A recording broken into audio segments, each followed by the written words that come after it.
Khairpur नदशामा सिंधियाना news network की reporter कुर्बान अली बघियो मूजिब सिंधु मां 6 केनाल कढण काछे जी ज़मीन जे वालार ऐं बदअमनी ख़िलाफ़ JUI तालके बारा तालके सदर मौलाना अब्दुल करीम चांडियो, जनरल सेक्रेटरी हाफिज़ मोहम्मद अनवर खुहारो, हाफिज़ हाजन लगारी, मुमताज़ कोसो, इस्माइल खुहारो जी अॻवानी में शहरीन ऐं जमियत जे कारकुननि पारां हथनि में बैनर ऐं प्ले कार्ड खणी एहतजाज जी मुज़ाहिरो कयो वियो।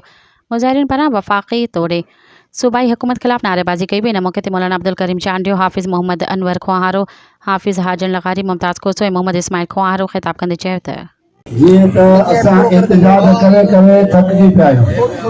हाणे असांखे अमली जदोजहद करणी आहे।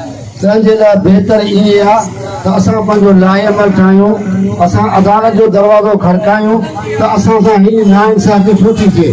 6 केनाल ठाहे करे असांखे बंजर छो थो बणायो वञे, उनजे लाइ हाणे अमली जदोजहद करणी आहे। अल्हम्दुलिल्लाह अॼु तव्हां पंहिंजो कारोबार बंदि करे अॼु तव्हां हिन चौक ते जमियत उलमा इस्लाम सां गॾु बीठा आहियो।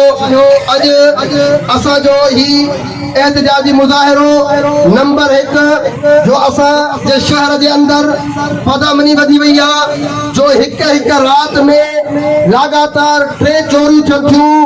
मोहम्मद जे दुकान खे भॼी करे उतां चोरी थी थिए, जावरनि जे दुकान खां उन खां चोरी थी थिए।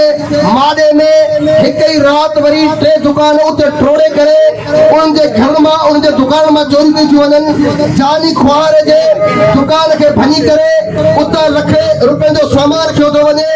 महमूद ब्रोही जेका सरियाम ॾींहं ॾिठ जो फुर कई थी वञे। जेकॾहिं इन्हनि तहफ़ुज़ अवाम खे न ॾिनो त पोइ यादि रखो इंशाअल्लाह तव्हांजे थाणनि जो घेराव कंदासीं इंशाअल्लाह। मुंहिंजा अज़ीज़ दोस्तो, न दुकान महफूज़ आहे, न घर महफूज़ आहे, न मोटरसाइकिल महफूज़ आहे, न कंहिंजी इज़त या आबरू महफूज़ आहे। शहरी जेके आहिनि ठाणेलनि ऐं चोरनि जे हवाले कया विया आहिनि। पुलिस जेका आहे अघूर निंड में सुती पई आहे। ऐं उन खां अलावा असांजे सिंधु दरिया जे मथां 6 तकरारी केनाल ठाहिया विया आहिनि। मुंहिंजा अज़ीज़ दोस्तो, मज़ाहमत न थी उथियासूं न त पोइ असांजी सिंध जेका आहे उन जूं ज़मीनूं बंजर बणिजी वेंदियूं। इन जो एहतजाज जो बुनियादी मक़सद इहो आहे त जेका हुक्मरान तबको सिंध खे बंजर बनाइण जे लाइ, सिंध धरती खे तबाह बर्बाद बनाइण जे लाइ उन्हनि सिंधु जे मथां 6 तकरारी केनाल कढण जो ऐलान कयो आहे, जंहिंजे करे जमियत उलमा इस्लाम इन्हनि 6 केनालनि जी शदीद लफ़्ज़नि में मुज़म्मत कंदे। अदा जीअं त असांजो पहिरियां ई खैरपुर नदशाह में हिते पछाड़ी आहे, असां वटि अॻु में ई पाणी कोन थो पहुचे।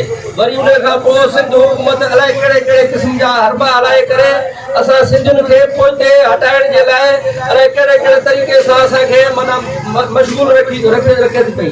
उन जे लाइ असां सिंध हुकूमत खां ऐं पाकिस्तान जे आला इदारनि खां इहा अपील था कयूं त असांजा इहे 7 केनाल न कढिया वञनि।